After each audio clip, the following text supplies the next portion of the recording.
Greetings. You're listening to the Libertarian Christian Podcast, a project of the Libertarian Christian Institute and a member of the Christians for Liberty Network.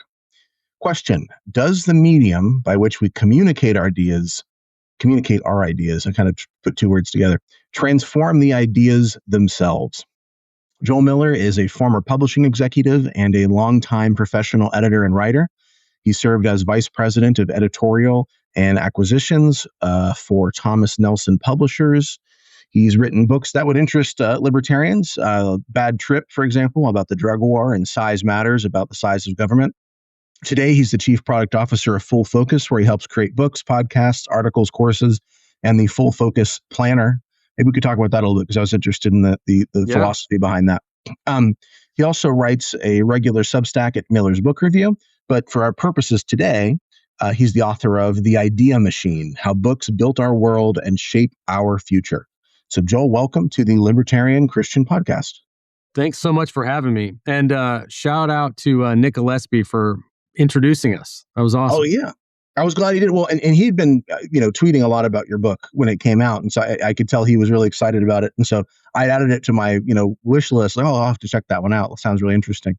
And then he sent us an email and introduced us. And so it moved to the top of my list. And I got right on. And I loved it. Okay. So but we'll talk about why as we get into it. So you quote, and I'm going to try to pronounce this, Eugene Vodolaskin. Vodolaskin. Yeah, it's close enough. Close enough. Who wrote I don't even know what I'm saying when I say it. So, so Vodolaskin wrote that one of the privileges of the writer is that he can continue the conversation with the reader after death. That's a great quote, by the way. The one I always cite is kind of Neil Postman's paraphrase of Cicero, that reading frees us from the tyranny of the present. Mm-hmm. And so can you elaborate on this idea that print brings us into conversations we wouldn't be able to have otherwise? Yeah, well, behind me is a shelf of conversations which are centuries old, and all of us have access to books and ideas communicated through those books from people who have been dead for centuries, in some cases millennia. And there's a tremendous amount that we can glean from those conversations. We get to participate in them. We can put them in conversations with other people at different time periods just to see how those ideas square against, say, newer ideas, or even not as new, but still relatively newer ideas. It's a magical thing, actually, if we reflect on it, because I have no access to St. Augustine. I have no access to St. Paul. I have no access to, anybody outside of the people in my immediate sphere. And yet I have access to their thinking. I have access to their stories. I have access to the thought processes that they have worked out on the page. And that's a tremendous gift. Well, and the book's called The Idea Machine, but in a way, books are like a time machine. Remember this Richard Matheson story about a time traveler who goes back and watches the crucifixion, and he's like in this bubble where no one can see him or talk to him, but he can witness everything that's going on. And it kind of makes me think of that. Like, you go back and it's like, I'm kind of having a conversation with Athanasius. He doesn't necessarily speak back to me if I'm reading like On the Incarnation or something. Right. But he's speaking to me, and then I can think about it, reflect on it, and sort of interrogate it a little bit. And I may not always get all the answers that I want, but there's so much that it is in a way like a conversation. In a book, I call it a casual form of necromancy, which is, like a playful way of saying that we get to talk with the dead, which is astonishing. Do you feel like, C.S. Lewis had this, I mentioned Athanasius because I guess I was thinking about this, but C.S. Lewis had an introduction, a foreword he wrote to On the Incarnation, where he's saying some of the stuff we're talking about now. And but one of the things he sort of suggests is that it's better to read the old books than the new books. Do you have a preference on that? Do you sort of feel like it's better, instead of reading a book about Aquinas, just go back and read Aquinas, or do you sort of see them equally? Is there a greater benefit to time traveling as opposed to reading the latest? It's hard to say like for certain that it's better to go back and read just the original source. The reality is we lack so much context for that original source in many cases, that having a modern scholar help to elucidate the time, help to sketch out the character, help to bridge those gaps is really useful. So I wouldn't say that it's wise to only read one. At the same time, I will say when I read theology, which I frankly do decreasingly as I age, I tend to favor novels at this point. But I would much rather read the church fathers than I would than read like contemporary theology. I never open those books, and I much prefer reading, say, Athanasius or Augustine or somebody like that. I find spiritually, intellectually, like I'm more in their space by default than I am in the place of someone who's trying to develop all their thinking in the present era, or disregarding all their thinking in the present era. That might be useful, and it's definitely useful for people who are theologians, but it's not useful for me. Yeah. Well, I mean, Lewis talks about sort of the benefit. It's like, when you're talking about theology in our current context, let's say, it's you're joining a conversation that's been going on for 2,000 years or, or longer, right? And so he sort of suggests there's a benefit to sort of going back to the beginning of the conversation to see what's there. And well, in that kind of thinking, there's a story that you reference in the book of Augustine's conversion after he reads an excerpt of Paul's letter to the Romans. And I've often thought about how fascinating it was that Augustine then went on to influence Martin Luther's understanding of Romans, and that sparked the Protestant Reformation, and that the Methodist founder John Wesley had his deepest conversion to faith in Christ after hearing Luther's commentary to the Romans read aloud. So there's this kind of Romans chain. Do you think that Paul could have envisioned just how profound his influence would be on the world just from writing this one letter to a network of churches in one ancient city? I mean, it's impossible to know what Paul thought or guessed or whatever, but I would say no. I mean, here he is, this itinerant minister, basically writing letters to these communities that he's either founded or, in the case of the Romans, pre-existed him. And he is communicating concerns for them. He's communicating correctives to them. He's trying to establish some sort of basis for their community life that is healthier than whatever it is they're experiencing at the moment. In the case of like the Corinthians, it's bonkers and Corinth. And so he's busy trying to do that. I don't think he's thinking about the future at all, most likely. And he certainly couldn't imagine like the sweep of his message globally today. I mean, that would boggle his mind, I would imagine. Well, and I think we'll talk about this a little bit more, the technology of books, but what's interesting to me is that, as you write about, once books are on the scene, you already begin to have some significant changes to the way culture is happening, to the way ideas are spreading and being thought about. And that's before you even get the printing press. At this point, we're talking about pen to papyrus or pen to parchment.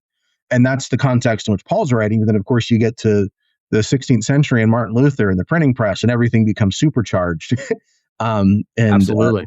So we'll talk more about that. But so, yeah, actually, let's talk about it now. You write that the magic of books is not only in what is written in them, the software, so to speak, but the hardware. So the technological development of books, their physical attributes, is an important part of their magic.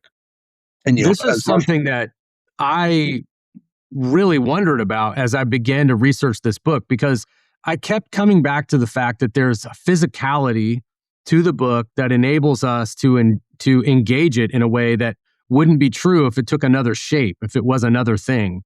And that actually, the tip-off for me about that was a story out of the Confessions where Augustine has that moment where he picks up, he's bereft, he's in torment, and he picks up St. Paul's letters. He opens it at random, he says, which is something you can only do with a certain kind of book, a codex in this case, and lands on a passage that changes his whole outlook.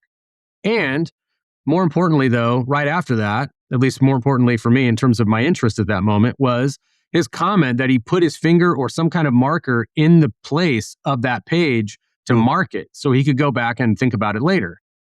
Like, that is such a passing comment that warrants no attention. We do it all the time. And yet, it unlocks everything else that comes after, because it shows that the technology of the book, the physical form that it takes, enables us to engage the hardware, enables us to engage the software. And he can now take that one passage, he can compare it to other passages. He can share it to a friend, in that case, Alypius, who happened to be there with him. He can do all of that because the book has the ability to do something as simple as mark a place. A scroll can't actually do that. So the physicality of the book and the particular format that it takes in that instance shapes his life. And of course, it shapes the lives of all users of books, whether we recognize it or not. Well, and Marshall McLuhan seemed to figure this out to some extent too. I mean, he talks about the medium is the message. Mm-hmm. I mean, do you think that there's something to that? Is the format in which something is communicated, an idea which is communicated, does that change it or shape it in some way, or is it the kind of thing where if I'm preaching the gospel, if I'm writing the gospel, if it's in a physical book, if it's online, I mean, does that change the message in some way? I think it does. So here's an example that is a little out of left field. I don't talk about this in the book, but the Peshitta New Testament is the Syriac translation of the New Testament. It's what all of the Syriac churches use, and even a few evangelical churches that are in that world and speak that language, or it's available to them. James and the Catholic epistles follow from Acts. So St. Paul comes later. I actually have a hard time imagining that St. Paul's influence on the Protestant church would be as strong as it is if that message came later in the book. Because if you look at the trajectory of the Syriac church, they don't even have a place for what was happening in the Catholic and Protestant controversy over St. Paul. He never had that kind of interpretation or that kind of precedence or importance compared to he did in the West. And that has a lot to do, I think, with the priority that he's placed in the order of those books in the New Testament, in the Latin Bible, and then later the English Bibles and other European languages. Following that kind of thinking, do you think Bible apps would tend to flatten the Bible then because the order that you read them in is not significant? Yeah, I mean, they probably do. If you think about the way you use a Bible app, you mostly go looking for things. You're not actually reading sequentially. And so the format of the Bible in that context tends to probably favor more of a cherry picking approach to Bible engagement, which, it has its pluses. It also has its minuses. Everything's a trade-off. And that's certainly one. I think that is true for like online Bibles. It becomes more like an encyclopedia and less like a story. Yeah. Yeah, it's interesting to think about. There's I'm considering what you're saying, that I guess the piece of pushback that I might think of in regard to the Peshitta specifically is, well, we have the Gospels first in the New Testament, but Protestants and Reformed people sometimes maybe would privilege Paul over the Gospels in an interpretation, right? So, but I think that there's still something to what you're saying there. That's interesting. So, well, I think, going back to this idea of time, I think, we tend to think of ourselves as a lot smarter than the generations that came before us. We're not? What? Well, but yeah, as I think about what you write, how writing and then books become this sort of artificial add-on to humanity. It makes me think about what Ray Kurzweil talks about when he talks about sort of post-human or transhuman, that, these the things we hold and use, that our phone becomes an extension of ourselves and of our brain. And so writing, as you talk about, becomes like this artificial add-on to humanity. And it helps us to think better and build on what came before, because if you don't have writing, you can't really build on all these sort of ideas that came before. I mean, you're just kind of imbibing whatever's in the culture at the time. And so then you've got, freedom and markets, and those open up new possibilities. They allow contributions from, classes of people who would have been practically or actually enslaved in the past. Right. It occurs to me that the only difference between us and the ancient Sumerians is that we have books and maybe liberty, and that they didn't. And so not that necessarily we're smarter, but that we have a technological advantage that they don't have. Yeah. Do you think that's right, or is there more to it than that? There's definitely more to it, because books are one part of it. And the Sumerians are actually among the very first people to give us the book.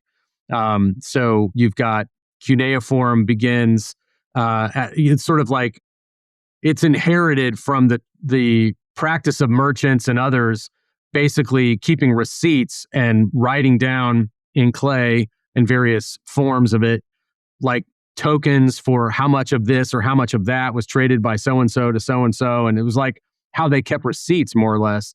And then someone figured out, you know what, we could attach these symbols to sounds, and as the language became more abstract and more robust, it enabled full written communication, which, took quite a while, but it eventually happened. And that did allow, as you say, ideas to begin incrementally being added to each other. And as people began to make more use of writing, they began to elaborate their thinking in ways that are not accessible to your unaided mind. When we write, we have the ability to iterate on what we wrote.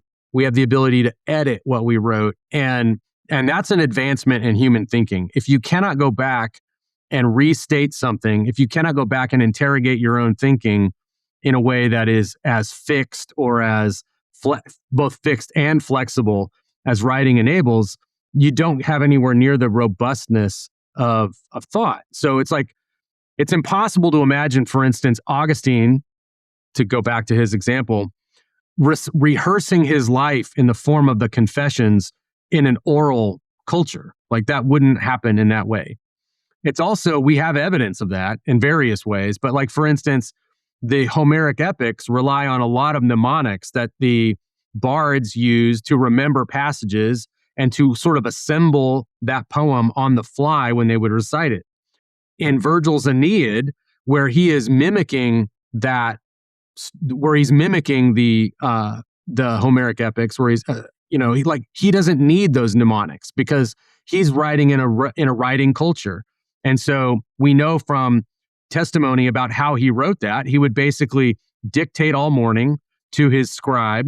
The scribe would write down, and then they would edit all afternoon. And so they didn't need to have like these mnemonics to help hold on to parts of or whole passages of an epic poem. They were building it on the fly, and then they were going back and fixing it as they went, so that he had a final draft that worked for him at the end of the workday.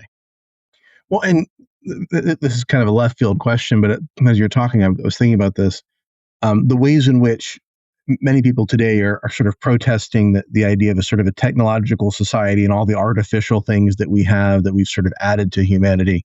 The kind of Ted Kaczynski argument against the technological society or whatever. It's interesting to think about how you can.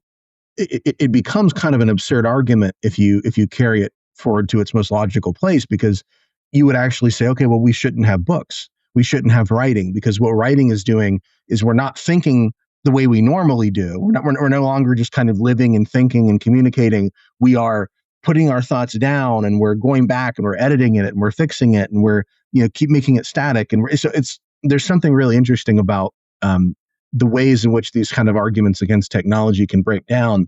And so, but incidentally, there were detractors to books when they came on the scene, and you write about that. So, what were some of the early concerns that people were, these kind of old fuddy-duddies had about this newfangled book thing that was going on?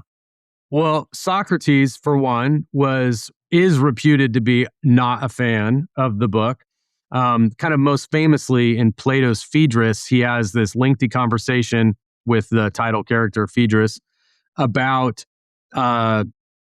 several things, but it involves, the core of it is about rhetoric and memory and writing, and the negative that writing presents the human as they're busy trying to suss out what's true and good and all of that. The argument that he made involves several things that are obvious truths about the book. So his case is actually a pretty good case in certain ways. He says, for instance, a book can only say what it says. I mean, you kind of talked about that already. You can't go back and ask Athanasius a question. Athanasius said what he said. That's all you get out of that. You can't interrogate him directly. You can't get more out of the book than the book presents. So that's a problem, or at least a limitation. Another thing is the book can't select for who's reading it. And in other words, anybody has access to it. which really bothered Socrates, because you might have some ignoramus pick it up and think he understands it when he really doesn't. And, we all know those people. If you spend any time on Twitter, including, I'll lump myself into this, we say things that are bogus and we don't even know it half the time. We overspeak for the amount of knowledge we actually have on, a somewhat regular basis. Books, like they confer knowledge, but they don't necessarily ensure that you understand any of it. They, or rather, I should say that they convey knowledge, they don't confer it. So you can have access to the truths out of a book and not apprehend them properly. In other words, you may get it totally wrong. Now, there's benefits to that. Misreading actually sometimes leads to new breakthroughs in thinking. So I don't think that that is as sturdy an argument as Socrates is making. But then the other side of it is that Socrates was a book user. And you can actually read this in not only in that very same example from Plato, where he tells Phaedrus to pull up a particular speech that he has with him, and they're going to read it together to kind of debunk it. So he's using the book in that instance. But Xenophon also gives other examples of the same sort of thing, where Socrates mentions reading books and consulting them and using them. And so he's pretty hypocritical about it. It's sort of like he has all the arguments against it, but he also still recognizes the benefits. And so he still uses it regardless. It's sort of like someone that criticizes AI slop, and yet they're, busy doing their meal plan on ChatGPT. Right. Well, and, the cynic in me, not necessarily the ancient Greek cynic, but, the modern cynic, wonders if Socrates' argument isn't a bit self-serving, because Socrates makes his living teaching. Right. And so books become the sort of thing that is in some sense, cutting in on his income. And I think, the other thing is, I want to get back to that because I think that's an interesting point about, his emphasis on learning from a teacher. But I wonder, when I was reading this, it almost felt that Socrates' argument was leading in this direction where he was sort of thinking of truth as being sort of internal and subjective, rather than objective, external, something that's stable that you can kind of, I mean, that's the benefit of him going back to look at the speech. It's stable, right? You can go back, you can read it, you can see it. And I think he wants a sense of truth that's more dynamic and relational, and, that's not so stable. I mean, you think that there's something to that idea of knowledge? Yeah, 100%. Okay. And also, to your point about being self-serving, whoever has the better argument in the moment then suddenly is the, arbiter of truth. Whereas the reality is, a written text allows you to leave, reevaluate the case, and then recognize that maybe that case is full of holes. Right. It empowers a different kind of thinking, a different kind of critical engagement that's unavailable outside of books. And so, I'm playfully calling Socrates a hypocrite, but there's real truth in it.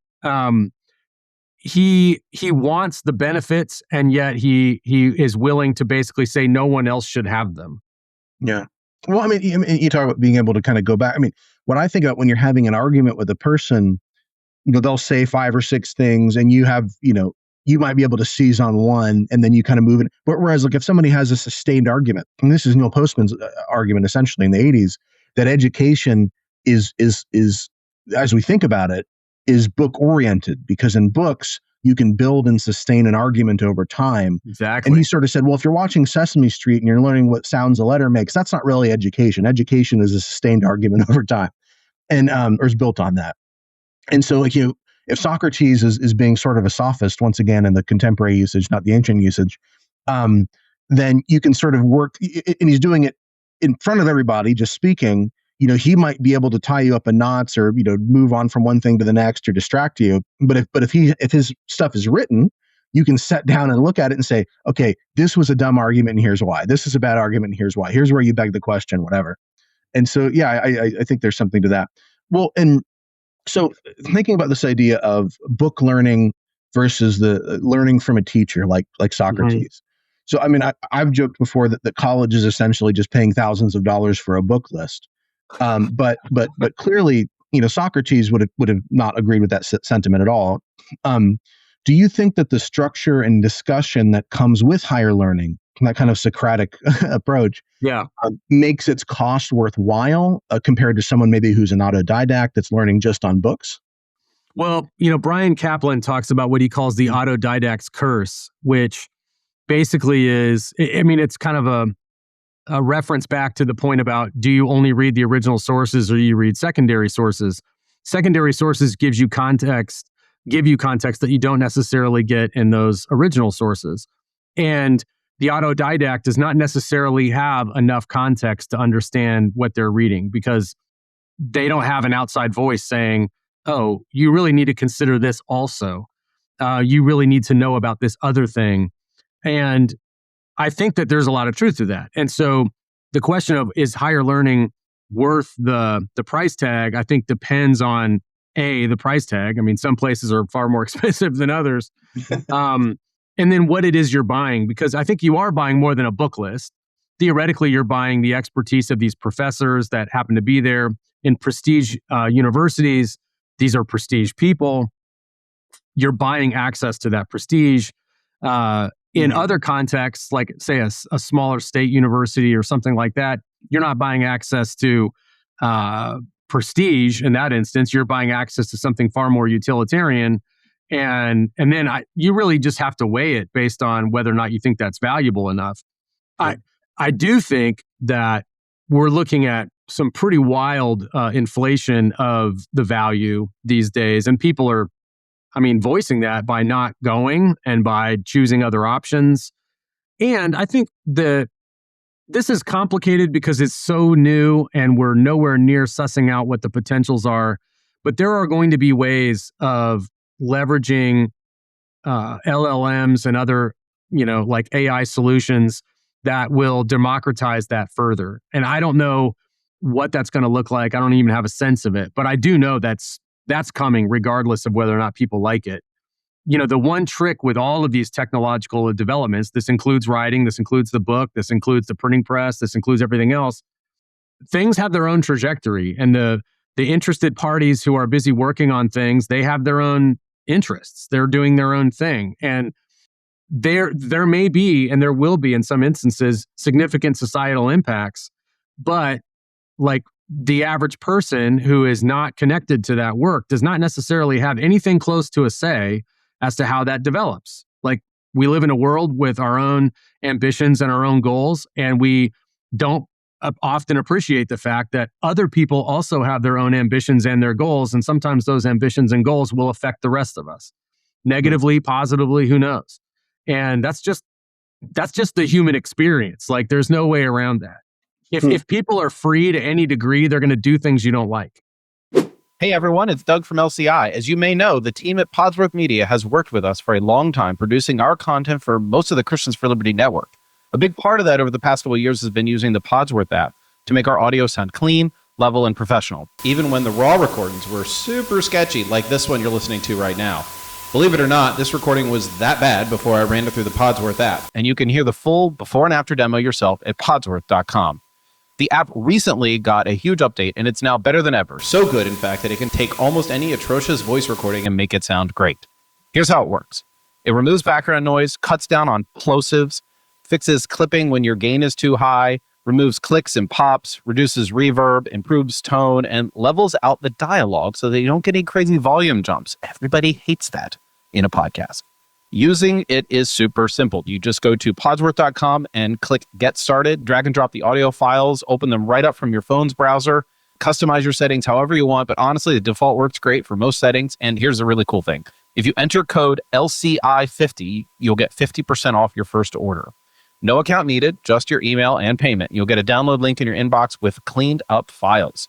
It's perfect for podcasts, YouTube videos, sermons, audiobooks, you name it. If your recording sounds rough, the Podsworth app can make it not only sound listenable, but professional. And remember, when you use code LCI50, you get half off your first order, and you'll also be supporting the work here at LCI. Well, yeah, and as you're talking about, credential inflation, which is something that oh gosh, we were just talking about Brian Kaplan talks about as well. I have an interview from him from not long ago where we talked about that. Yeah, I mean, me with like a master's degree in theology, I feel like I might as well be holding like, German Reichsmarks or something from the 1930s. It doesn't do anything. Confederate But dollar bills. yeah, but it's, I value it.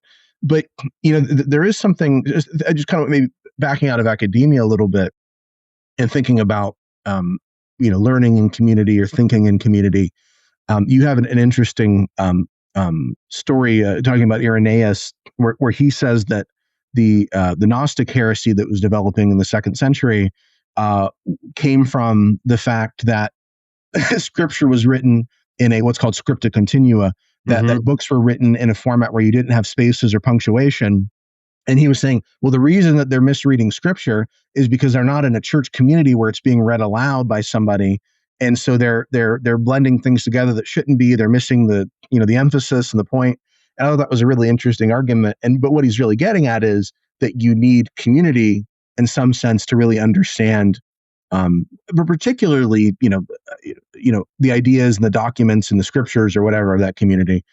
I think just to comment on that, I think, when we talk about education being a reading list, it assumes the lack of that community. And the reality is that our thinking is really what's being developed in an educational context. Our ability to think, the methods we use, our critical sense, all of that is being shaped. And that's a dialogical process. That's a debate-driven process. We're going to have arguments in that context. And that's true about the church context too. Somebody's going to say, I hear X, and somebody else is going to say, no, it's Y.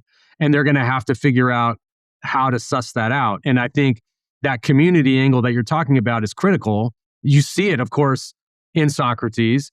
We only have access to those debates and so on because they were written down, ironically enough. However, that is actually a key component of not only the education thing formally, but just our own intellectual life informally. It's all about pushback. And if we're not getting enough of the right kinds of pushback, we're going to develop our thinking in ways that are not useful to us. Do you think, though, that argument would suggest that, like online education, let's say you're taking classes through a seminary or whatever, but it's online. And so you're having a little bit of interaction. You're having a teacher that's grading your papers. You might have a discussion forum you're supposed to participate in, but it's not like, hanging out in the quad, playing hacky sack and talking about Augustine with your college friends. I mean, is that in a sense inferior or a less beneficial education, or is it? I mean, what would be your thoughts on that? Well, I think it comes down back to trade-offs. I mean, if you're going to get out of it what you need from that, and that's an avenue for you, and it makes sense in terms of cost and everything else, then maybe that's okay. If you're pursuing a degree in the humanities, for instance, that would not be probably the best way to do it, because the best way to get the sort of the riches of the tradition are to be in conversation with other people also working on getting the riches of the tradition. And then in communication with people who have been there longer, having done it longer, i.e. the professors and others who have more perspective, more context, more to share. Otherwise, our horizons are just dimmed by whatever our own imaginations are. And, I like to think I have a pretty great imagination. I like to think my scope is pretty great. But, I'm a 50-year-old man. I've only lived as long as I've lived. I grew up in California. I live in Tennessee. My scope is hemmed in by all of these constraints.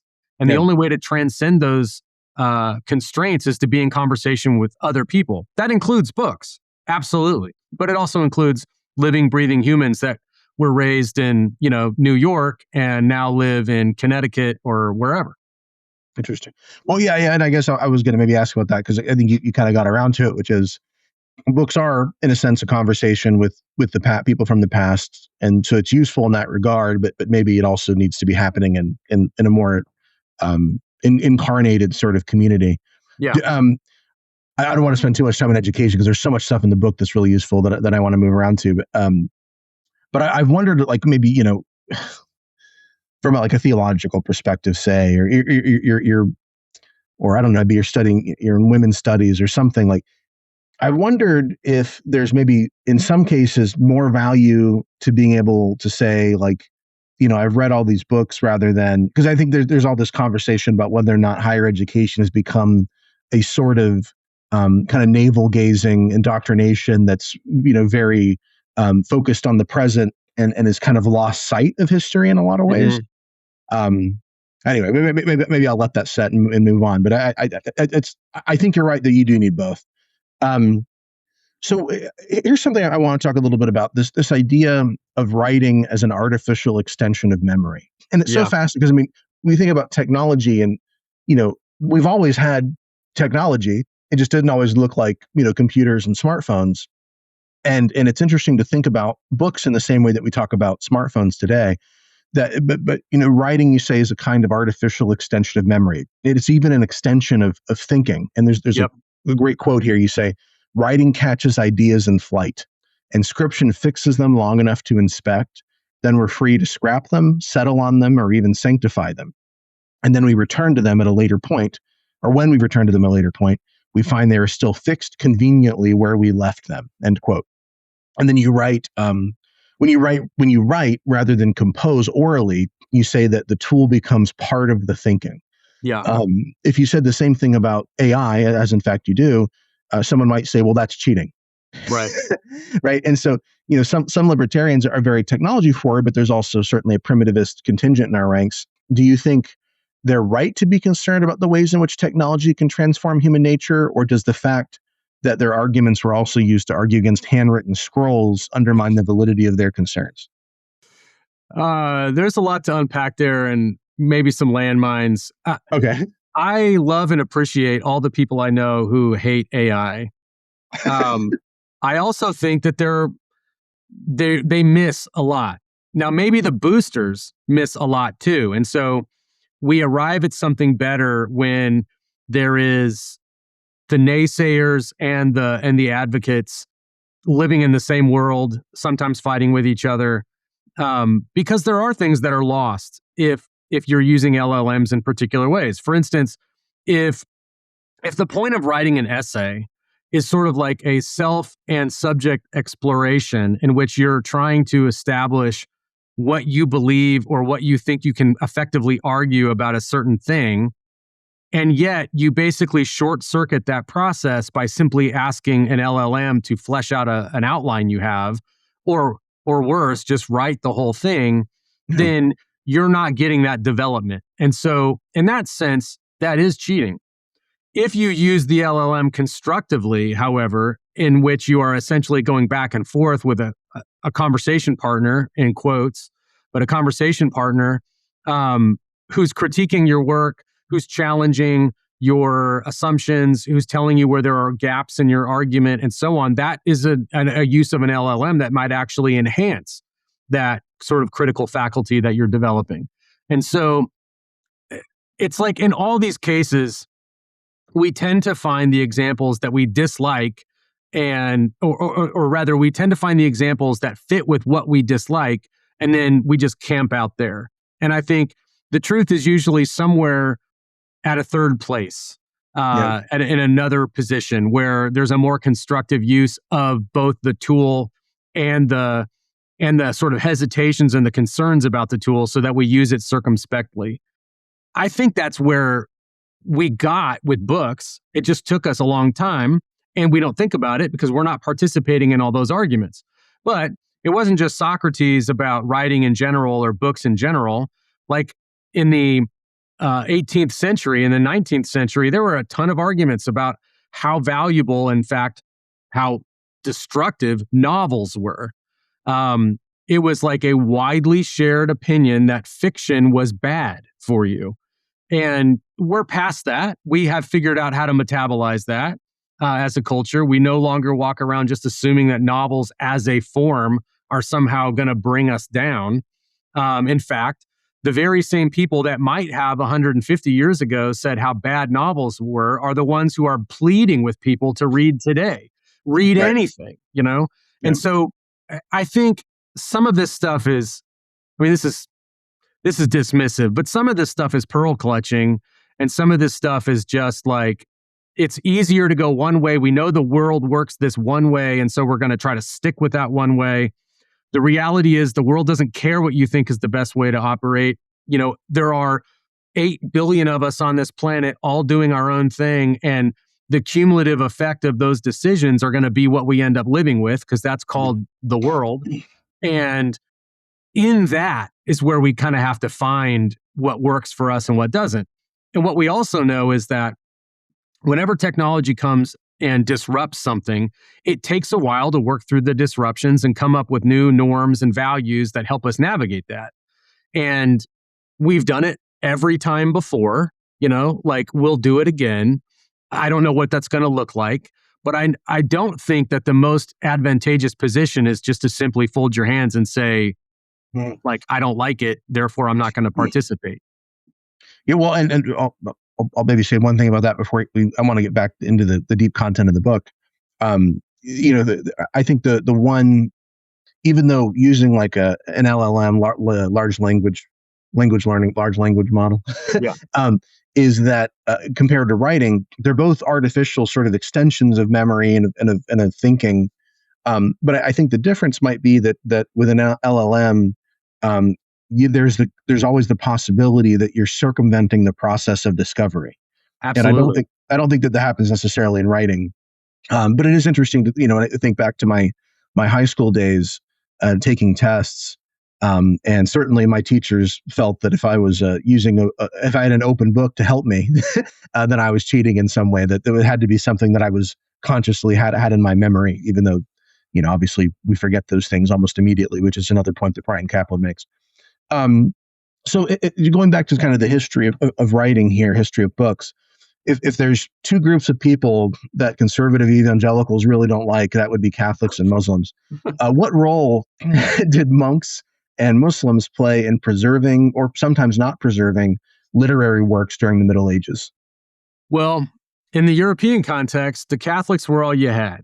So, if you don't like them, tough, because everything you have as a Protestant, you have because the Catholics gave it to you. Like, you can complain about that or not think about it if it's more convenient. But the reality is that as the Roman Empire began to wane, and particularly its institutions around education and so on began to wane, it was, like church communities and monastic communities that held all this literature, that copied it over 1,000 years, that made sure that those works, the ones that we still have, persisted and were used. And that includes all kinds of Latin classics. I mean, the access that we have to Latin classics is entirely owing to the work of monks who may not have even agreed with a single word that they wrote or recopied out of those books, but they recognized value in it, and so they preserved it.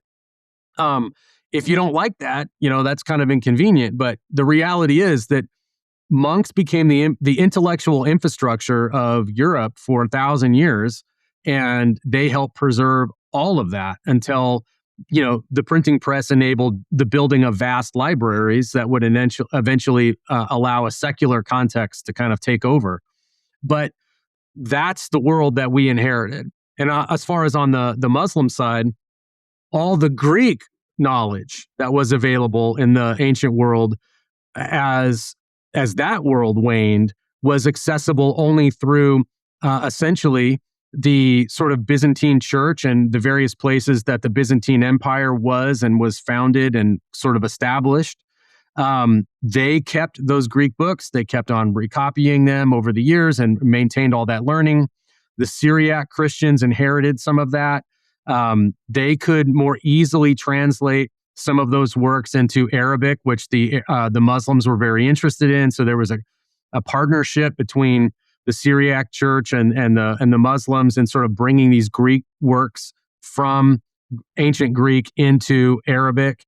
And for a period, the Muslim world was sort of where it was happening intellectually.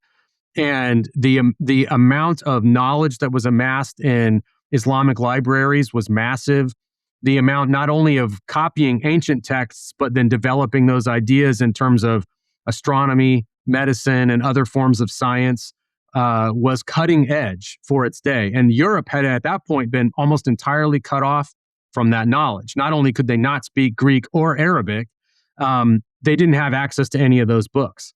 And so it was through the Muslim, essentially the infiltration through the East, and then through Spain that enabled the Latin West to gain access to these books in the first place, and then translate them eventually into Latin to be used. And so the entire intellectual inheritance of the West is heavily dependent, in fact, if not entirely dependent, on the work of those two groups.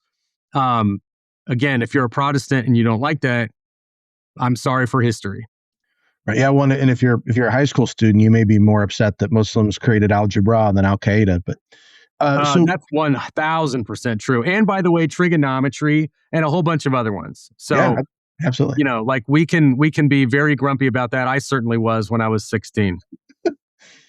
Well, moving forward a little bit, you talk about how Emperor Charlemagne, of all people, inadvertently democratized literature. And so we're kind of moving in through time a little bit. We're starting at a place where writing is very much something that belongs to the affluent. The rich maybe have books, but pretty much nobody else.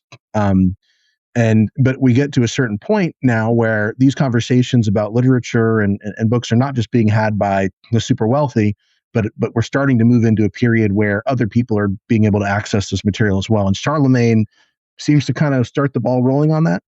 He definitely participated in a way that, as you say, was accidental, but very key. Latin was sort of in a degraded state. I mean, that might be how a historian would talk about it. The copies that were available were not necessarily in the best shape.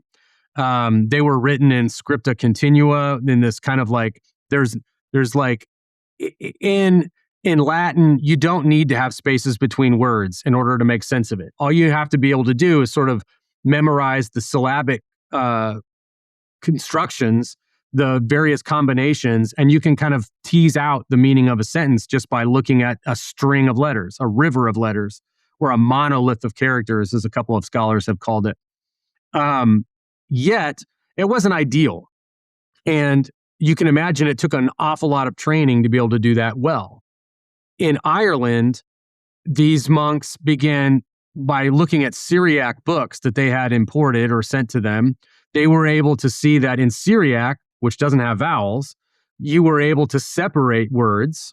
And the separation of the words was the only way to make sense in that script of those words. But these Irish monks looked at it and said, that's actually pretty great. We should adopt that innovation.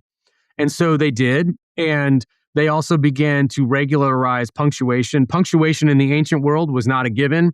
In fact, it was not used when a book was produced. The only person that added punctuation to a book was the reader as they were working their way through it, usually because they were getting ready to stand up and present the book, audibly to an audience. And so they would use various marks in the manuscript to basically tell them where to pause, where to take a breath, what to stress, where a new idea began, that kind of thing. All that got turned into what we're now used to and just take for granted, which is spaces between words, periods, commas, etc., the beginnings of paragraph breaks, all that kind of stuff. The thing that makes a book actually intelligible to most of us. That started in the context of those Irish monks. When Charlemagne was coming up and began to institute educational reforms, he imported those Irish and then later Anglo-Saxon monks into his court to help run that show. And so they brought with them all of those textual technologies.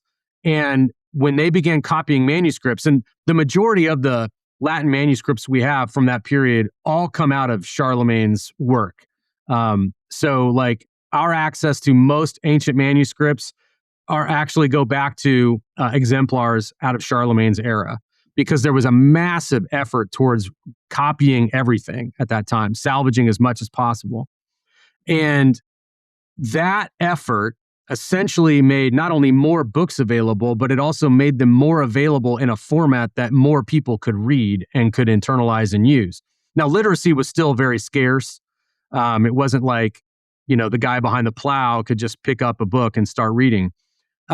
He might have some rudimentary education in which he could tease out this or that, but a more advanced work, he definitely wouldn't be able to read. So it takes centuries for this to develop, and there's a long history of that development. But yeah, without Charlemagne, without spaces between words, without punctuation and all of that, I don't see how that spreads anywhere near as much as it ends up spreading. It's weird to think that it took so long to add spaces and punctuation. I'm reminded of that George Carlin bit about where he talks about the expression, the greatest thing since sliced bread. He's like, you got a piece of bread, you slice the thing. Who cares? I mean, what's the big deal? What's the mystery? Yeah. But yeah, it did take forever to get there. Well, this is like, Duncan Watts says everything is obvious once you know the answer. Right. And like, that's just true. Like, as humans, we usually stick with what we have until it doesn't work for us anymore. And so as long as it works for whatever it is we're working with, we just do it. Yeah. And it takes somebody outside usually to look at it and say, yeah, I could make that better. And then when they do, everyone else is like, duh, that's amazing. And then you get this far down the road, like us, we wouldn't even think of publishing something without spaces between words, Obviously that's how it should work. It's interesting to think of some innovator, like some kind of, medieval Elon Musk or something saying, let's put spaces between the words, guys. Yeah. I mean, you can just do things. Yeah. So I really resonated with, of all people, Machiavelli's attachment to his library. Mm-hmm. But here's how he wrote of it. His bookish solace, the welcoming library full of reassuring friends, voices from the past who helped make sense of the present and chart a course for the future. So is the fact that I have often felt a deeper connection to the body of Christ by reading guys who died 1700 years ago than I have in church mean that I'm tragically antisocial, or am I commendably bookish like Machiavelli was? You might be both. I think the great thing about recognizing that there's truth in all kinds of statements is recognizing that there's truth in all sorts of statements. Like, you can be both antisocial and commendably bookish. I think for us, like, accessing the ancient writings of the church is a gift. And to the extent that you can do that, that's amazing. To the extent that it shuts you off from the contemporary community, that's probably not a good thing. Same thing with somebody that retreats into, like 15 Brandon Sanderson novels instead of like connecting with friends. There's trade-offs, and some of those trade-offs are worse than others. And why don't you read 10 Brandon Sanderson novels and go to coffee with your friend? Like, they're not mutually exclusive. It would probably be a good idea to embrace both. We're getting kind of close to the hour, and I've got so many questions, and there's so many things I didn't even ask about that were just incredible in this book. So I'm going to have to skip a lot of things that I want to talk about, because I want to talk about this Muslim concern that we were reading, that ignoramuses were getting a hold of books and they didn't know what they were looking at. That kind of Platonic concern or a Socratic concern kind of rearing its head again, and that's so interesting to think about the ways in which democratization of information without it's kind of, is it like giving a driver's license to a toddler sort of thing? Right. But what was it? PJ O'Rourke's line about whiskey and car keys to a teenage boy? Yeah. There you go. Well, and you also talk about the printing press spurring on scientific advancement, because would-be researchers can build on the experiments and ideas of other people that they read about, and that was something that when you think about how science is done, it's always about, you're always building on what came before. And if you don't have writing, then you can't do that. And so that's, there is no such thing as science without books. To be blunt about it, because you have to be able to have the fixed form of an idea that you can not only build on, but critique, that you can challenge. Like, scientific debate depends on very precise formulations of ideas that can be critiqued by other people, or steps in a process that can be followed by other people. Right. Like, if you basically said, here's how to, build some, concoction, mix some concoction that was needed for medicine, and all you could do is say, I'm pretty sure, like, the last time I did it, I did X, Y, and Z, and, I stirred to the left 5 times. Like, that's not how medicine works. You need, like, recipes that other people can follow. And you also need, for a chemist to be able to come along and say, but if you added this, it would be even more effective. Right. Or if you took that unnecessary ingredient out, it would be more efficient to make, or whatever. So, like, the precision of writing and the accessibility through books is what enables science to operate. It doesn't operate without that. And we talk about the scientific revolution, and I think secular people sort of imagine that we have this sort of dark ages because of Christianity. And, I think James Hannam has argued, I think somewhat persuasively in his book, The Genesis of Science, that, religious motivations and ideas are behind the scientific revolution, but it's still not a coincidence that it happened when it did. It happens because of the printing press. And so you can have all the right scientific mindset and desire for knowledge and the belief that, we're going to try to think God's thoughts after him. But if you don't have the technology to be able to write down your ideas and build on them and share them with others, and somebody across the world might be able to get a copy of your book, and then they can do an experiment that will build on it. They have an insight that you didn't have. It just doesn't get off the ground. So yeah. Well, and this is like a fundamental concern of the book itself. Like, the idea machine is fundamentally about the fact that our civilization is dependent on a technology that we barely consider any longer. We don't even really think about it like a technology. And as a result, we're impoverished. Whereas if we understood that story, we would be able to appreciate how we got to now. And like, the world that we have built on books. And without it, we wouldn't have it. Well, and there's another, aspect here of what reading does that comes up a little bit later when you're talking about literacy and America's slaveholding past, right? Yeah. And that reading represents this kind of liberation, which is why slave states in America began passing laws against teaching slaves how to read and write. Right. You also have a marginalia about Malcolm X's commitment to self-education through books. And I've always been, I think, really inspired by Malcolm's commitment to following the truth wherever it might lead. And I gave my son the middle name Malcolm for that reason. But there's also, I think, maybe a tragedy in education. Du Bois has a short story in The Souls of Black Folks called "Of the Coming of John," and it's about a relatively happy young Black man who goes off to college. This is, he's writing this in the early 20th century. Relatively happy young Black man goes off to college, living in a segregated society, but just it's not really something he's thinking about. It's what he's used to. So he goes off to college. Everybody's telling his parents they're going to spoil him, and he becomes more aware of his rights as a human being and how they're being trampled on by Jim Crow and racism. And so the light that shined on his life darkens the joy that he'd had in ignorance. And so he comes back home and everyone can see it on him. He's really serious. He's sort of more sullen. And he's asked, well, does it make everyone unhappy when they study and learn lots of things? And he pauses and he says, I'm afraid it does. Mm-hmm. And then he says, well, are you glad that you studied? And he thinks for a minute and he says, yes. And, books and the knowledge they bring can become a joy, I think, that sometimes ends up eclipsing other joys. Yeah.